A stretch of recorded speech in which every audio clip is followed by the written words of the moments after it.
Hey guys, it's me Tilly, and today we are back with another Abyss Dungeon guide.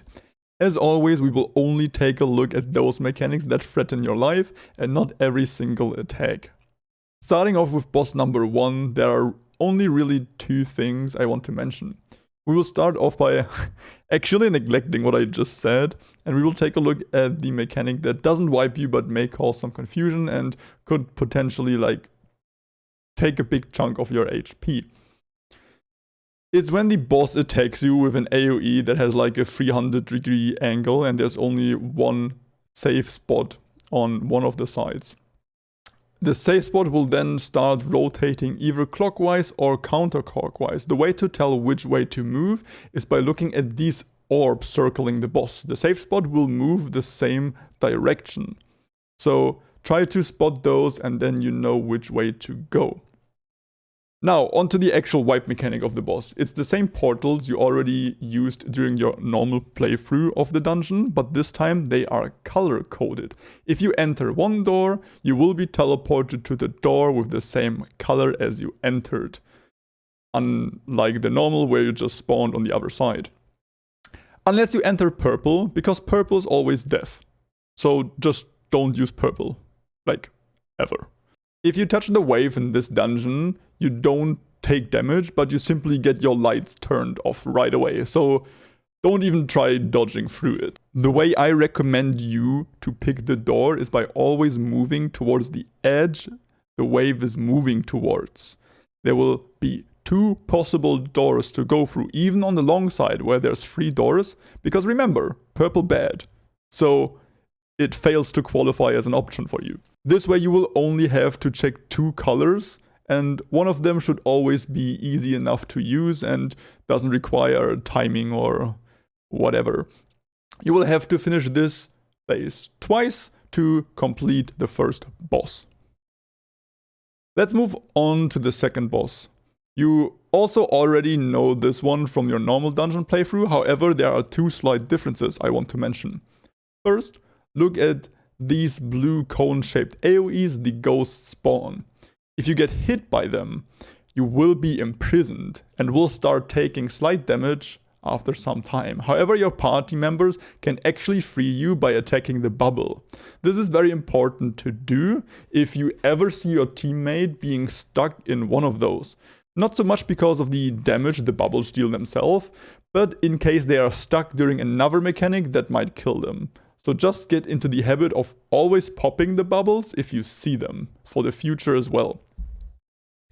The second difference to the normal dungeon happens during the phase where the arena gets tilted and the balls start rolling your way. This can in theory last forever, this phase, since it's not time gated, but rather relies on your team.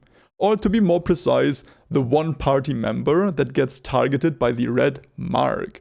If it happens to be you, then prepare to be targeted by a meteor strike.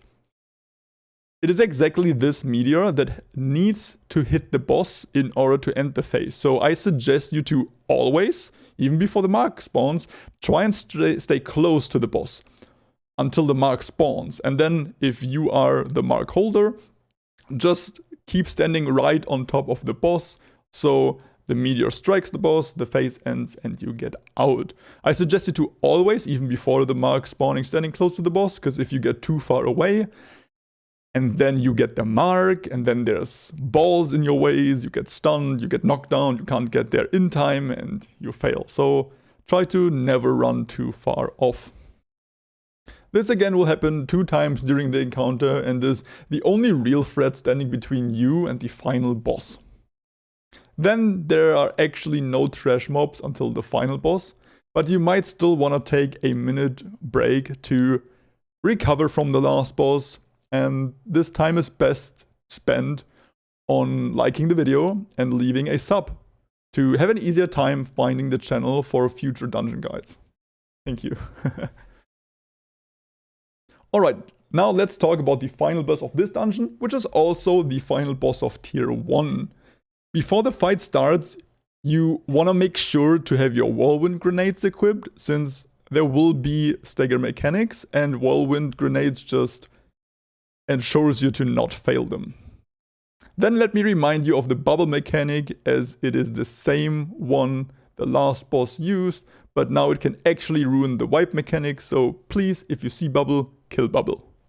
Now let's talk about the boss specific mechanics. There are 2 stagger checks. The first one is pretty straightforward still. You break the yellow bar and then a meteor comes crashing down where the boss stands, much like on the normal dungeon. However, in this try, we actually cheated this phase, since we pulled the boss to the top right corner and just ran away from the AoE. As I said, this phase will happen wherever the boss stands, so you could technically do that, but if you have the damage and the grenades, you could also just nuke it, to be honest. Unlike the second stagger check, which will always happen in the middle, and you will have to do it. So get your whirlwind grenades ready this time for real, because you will need them most likely. Now we only have one more mechanic left to talk about, and it's the meteor. One player of the party will be targeted by a meteor that covers like half of the arena. This player is indicated by the red blinking X on top of their character. During the first time this phase occurs, if you have the X, just stand still, don't move. And it's up to the 2 players that have the yellow blinking lights in front of their characters to position themselves in a way that these lights shine directly through the X. They can't stand at an angle. I will try to use my crazy paint or Photoshop skills right here to show you what's wrong and what's right, which way you have to stand and which way it will fail. And the way you finish this phase is by being in the correct position 3 times. You can see those 3 red dots above the player's head who is marked with the red X. Every time the yellow lights blink and are positioned correctly, 1 bubble will fill up. Once all 3 bubbles are filled up, the meteor is no longer attached to the marked player and everyone can just leave the impact zone. It's worth mentioning that you could simply sacrifice the 1 person that is marked, send them off to one side of the map and have everybody else get into safety on the other side. But only fall back to this if you really can't make it work the intended way, since this phase will happen again.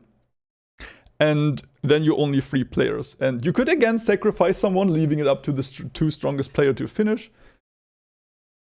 But it feels very cool to get it done, so it's up to you. Oh yeah, if you neither had the mark nor one of the 2 yellow lights, you get to chill in this phase, so enjoy while it lasts, because it won't last for too long. In addition to the 3 previous roles, somebody will be assigned with an anchor that has a yellow circle attached to it.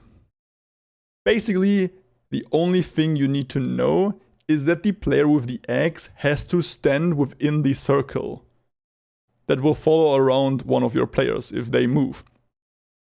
The way I recommend you do this phase is by having the anchor player move slightly out of the center of the arena and then just stand still so the circle doesn't move around anymore, so that the marked player can position himself inside of the circle, and now he can also just stand still while the yellow lights again fill up the dots until they all can run off to safety. And just like this, you finished tier 1. Thank you so much for watching the video. I hope it helped you and I hope you will have as much fun during those bosses as I had, because to me this dungeon was an absolute blast to play. Remember to visit me over on Twitch when I live stream. Link is down below in the description. Until then, have a great day and I see you. Bye!